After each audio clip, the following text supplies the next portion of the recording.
ఎప్పుడు సత్కరించుకోవాలనేటువంటి సంకల్పంతో ఇక్కడ గురువులకి ఇచ్చినటువంటి మర్యాదను చూసి మనం వీరిని సాంప్రదాయంగా నేర్చుకోవాలి. ఎప్పుడు నాకు తప్పట్లు కొట్టారా, నాకు సన్మానం చేశారా అన్నది కాదు. అయితే ఈ భజన రంగం అనేది చాలా ఇంట్రెస్ట్ అయిన సంఘం. కారణం ఏంటంటే డబ్బుకి ఆశించరులు, కేవలం ఆధ్యాత్మికంగా దైవం మీద ఉన్నటువంటి భక్తి, కళారంగం మీద ఉన్నటువంటి గౌరవం. అయితే వీళ్ళు ఏదో రామకృష్ణానికి సేవ చేయాలి అనేటువంటి సంకల్పంతో ఈ రంగంలోకి వచ్చిన వాళ్ళు తప్ప ఏ ఒక్కరూ కూడా ఒక్క రూపాయి కూడా ఆశించరు. ఇంకా వీళ్ళు సొంత పనులు, సొంత వ్యాపారాలు మానుకుని ఈ దేవుడి మీద అంకితం పెట్టి రండి వర్మ గారు.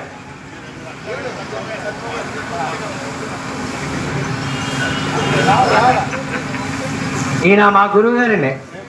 మేము ఏదైనా స్టేజ్ ఎక్కి మాట్లాడుతున్నామంటే ఎంఎస్ వర్మ గారు కూడా మాకెంతో ప్రోత్సాహం.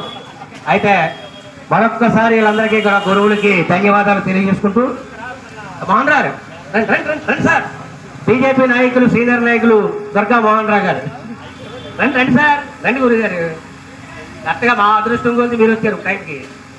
మీరు మామూలుగా కాకేయాలంటే మేము కాకేయలేము మిమ్మల్ని.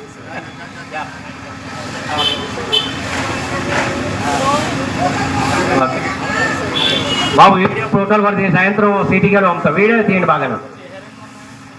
జై శ్రీరామ్, జై శ్రీరామ్. ఇదే టీంని, పెద్దల్ని, గౌరవాన్ని, మొత్తం అందరినీ కూడా నేను కోరేది ఏంటంటే మరొక్కసారి ఇదే వేదిక మీద మీ అందరి సహకారం మాకు అందించాలని సభాముఖంగా కోరుకుంటున్నాం. Thank you.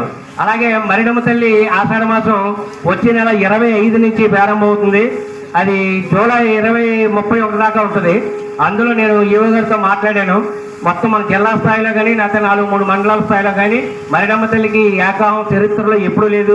ఒక 5-6 ఏళ్ల క్రితం ఉగాదికి ఏర్పాటు చేశాను. అసలు మరిడమ్మ గుడి కట్టినప్పుడు కానీ చరిత్రలో 1, 2 గంటలు, 3 గంటలు